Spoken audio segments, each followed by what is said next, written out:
So yun mga kamaster, magandang hapon sa inyong lahat. At ito ako ngayon sa bundok. May kukunin lang ako. At saka tinawagan ko si Max Tom. At dito kami mag-aabot mamaya kung makarating siya ng maaga. Kasi may kukunin din siya.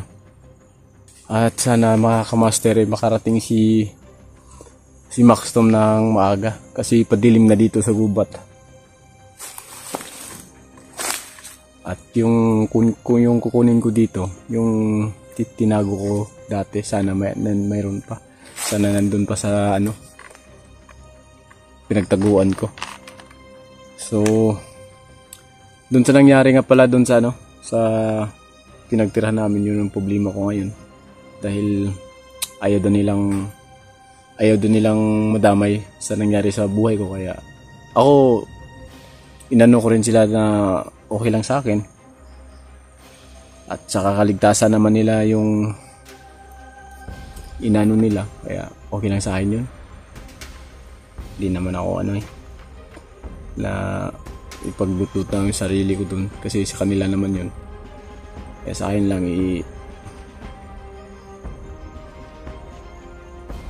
sana makakita ko ng bahay na na pwede nating pagtirahan ng medyo mahaba-haba, kasi naawa na ako dun sa anak ko, sa mga bata. Ito yung gagawin ko dito sa bundok mga master, ay may kukunin lang ako na konting gamit ko dati, konting gamit ko noon na tinago ko, sana nandun pa yun. Tsaka si Max Tom parating na yun, kasi tinawagan ko kanina bago ako nag-open cam, malapit na daw siya. Sana walang mangyari sa kanya, kasi medyo may kalayuan tong location na to, tsaka padilim na.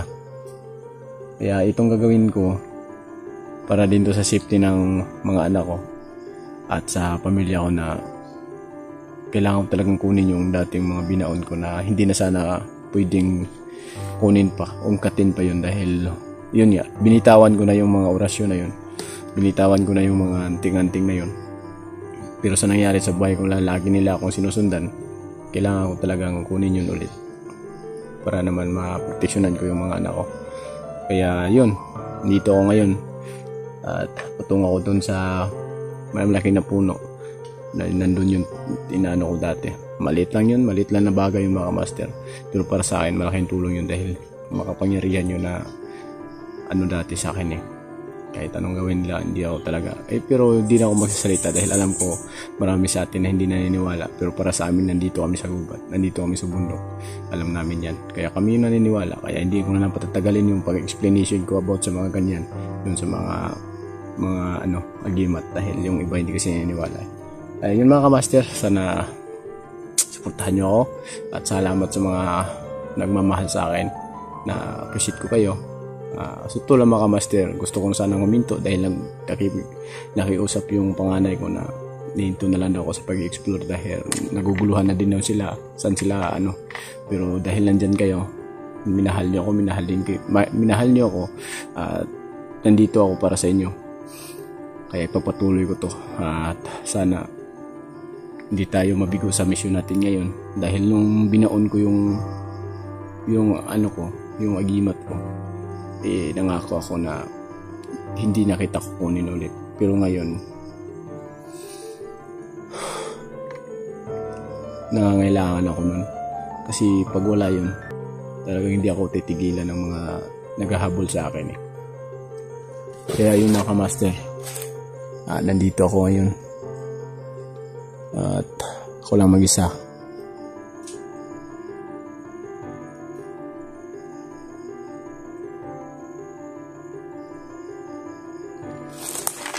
Tara mga kamaster.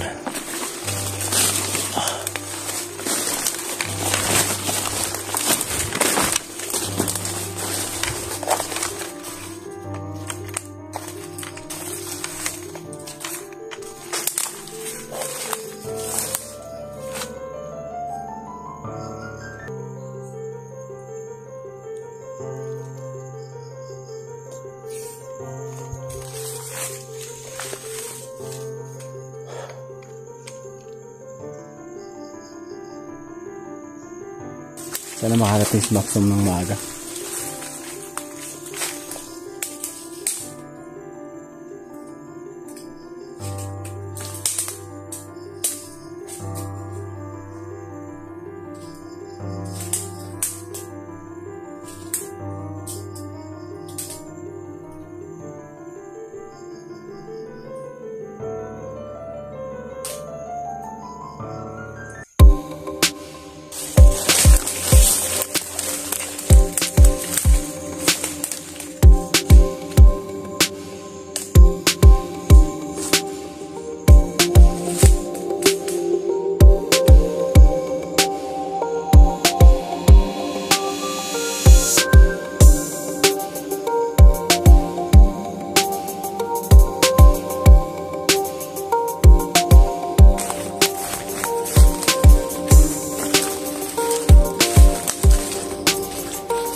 So, yun mga kamaster. Dito na pala siya, no? So, wala ka bang na ano dyan? Para kasing iba yung init ng katawan ko yun eh. Okay. So yun mga kamaster. Mating na si ito. Huwag lang. Ano? Nakita mo na? Hindi pa ako nakapunta dun sa puno na ano. Pinagbaunan ko dati ng ano. Mintingin ako kasandali sa paligid kasi yung mga master, yung pakiramdam ko kasi parang mainit na para bang na may nagmamasid sa akin, kaya naglakad-lakad ako habang ano ko si Bro Maxim dahil iba yung pakiramdam ko doon sa dati kong inuupuan. Kaya naglakad-lakad muna ako mga master hanggang dumating si Bro Maxim. Kaya ngayon dalawa na kami at saka tinawagan ko siya papuntahin siya dito. Ayun, patungo na ako doon sa ano, patungo na ako doon sa puno na balite kung saan ko inano yung dating gamit ko. Hindi na sana ungkatin yun dahil yun nga sinasabi ko, binitawan ko na. Tsaka hindi ko na sana pwedeng buhayin yung nakaraan dahil sabi ko dati na ayaw ko na talaga doon sa yun nga mga agimit-agimat dahil sa naniniwala po sa ganyan mga master, pag nandyan sa katawan mo yan, palaging mainit yung ano mo. Kaya binitawan ko, pero ngayon kailangan kong kunin ulit dahil hindi nila kami tinigilan hanggat sa hindi kami nila nakuha. Ako tsaka si Bro Maxim, pareho kami ni ano kami yung mga bahay namin. Kaya wala akong choices mga master, kunin ko yung dati kong gamit. Tsaka para naman sa protection sa pamilya ko, sa mga bata, tuwing nag-i-explore kami, kailangan kong iwan dun sa kanila yung kukunin ko ngayon. Para kung sakali man kung may lulusob man, may protection sila dun. Pwede yung ibakod. Nandun sa ano, safety yun. Nandun yun sa mga kaibigan ko na marunong din sa orasyon. Doon ko iniwan. May alam din sa orasyon, doon ko iniwan. Hindi ko iniwan dun sa ano, hindi ko iniwan dun sa sa bago kong inarkilahan na bahay. So yun mga kamaster, salamat sa mga solid natin yung taga-subaybay na hindi bumitaw at walang sawang pagsuporta sa mga ano natin. At sana kayo nandyan kayo sa mga mabuting ano, kalagayan. Ingat-ingat po tayo lahat. Sige mga kamaster, sabay nyo kami sa aming paglalakbay ngayon. Tungo kami dun sa puno ng balite kung saan ko inano yung gamit ko dati. Kaya sana walang maano na sa aming dalawa ngayon, walang mangyari dahil dalawa lang kami. Kita yung mga paligid mga master halos ano yan. May kalaban at kaya natin, labanan natin. Oo, siyempre. Kung medyo dihado tayo. Pag dihado tayo, hindi natin tingin natin na parang marami sila, hindi tayo abante. Oo. Kasi tayo rin yung mapapahamak. Oo. Pero pagtingin natin na kayang-kaya natin lusutan yung dalawa o tatlo, kayanin natin.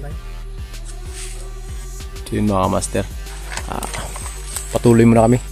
So sabay nyo kami mga master.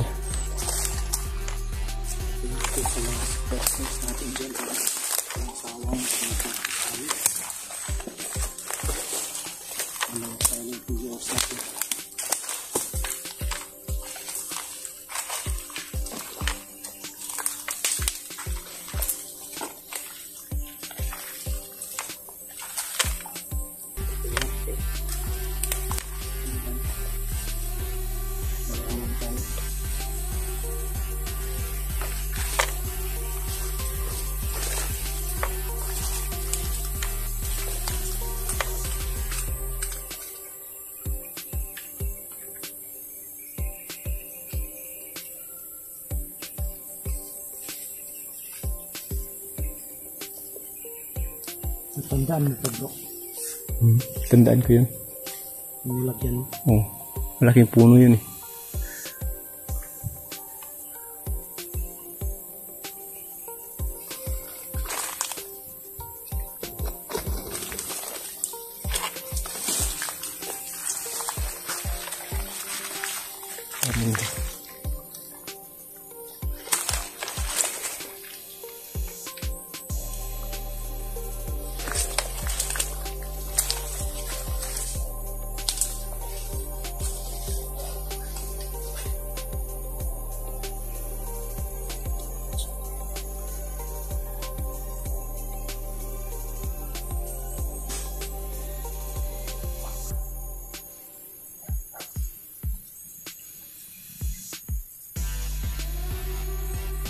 Yata yung bro. Andun.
Ano bro? Ano pa na ano? Ano pa ng putik?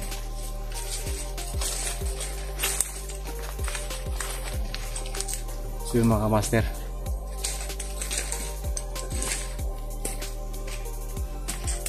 Maliit lang to mga master.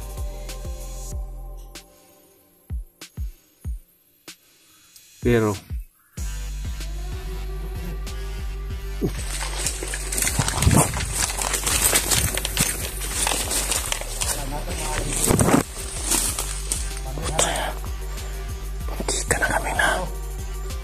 munti ka na kami doon. Ikaw lang yung balay.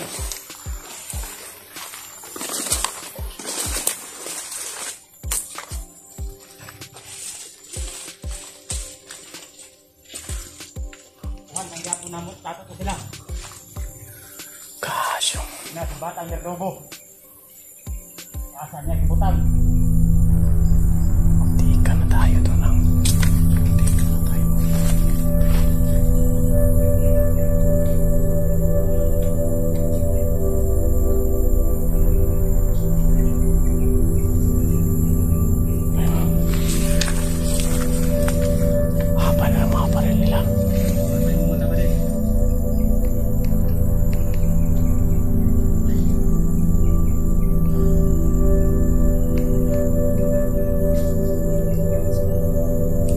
Saan sila? Dalawa lang. Para matapa ulion na Commander Dilobio sa kampo. Pili na ito makuha si Commander Haram, pili si Batang Verdugo.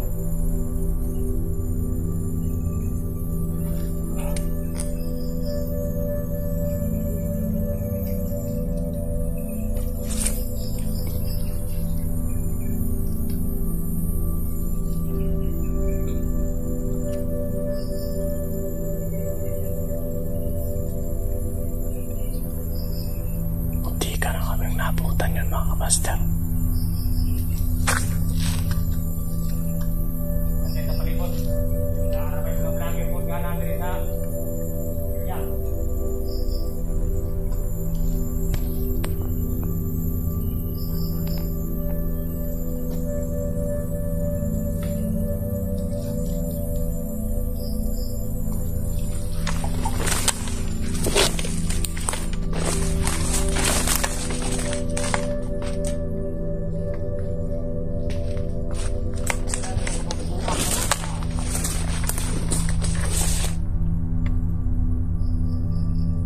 Paon kita na kong bala.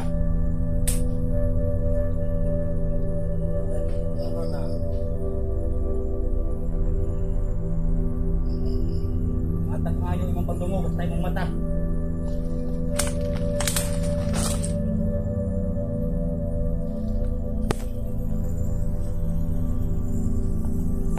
Kaya mga vlogger ka na dali sa lasang.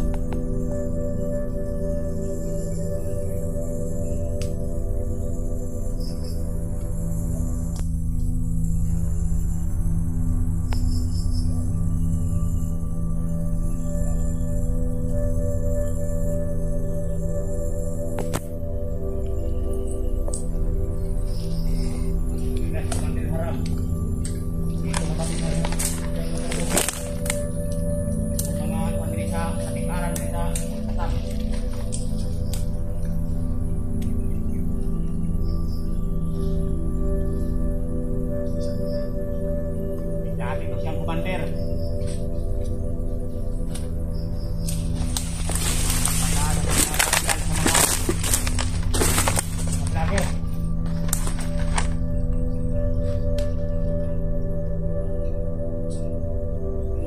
Takpan ko na Commander Haram.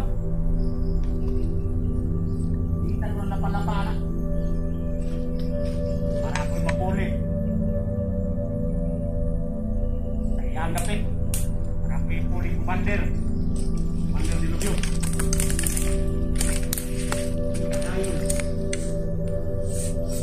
Yang bukan cara pinagputol.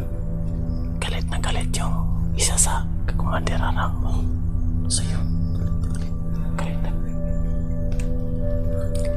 Pag makuha na niya ako siya na yung pupuli.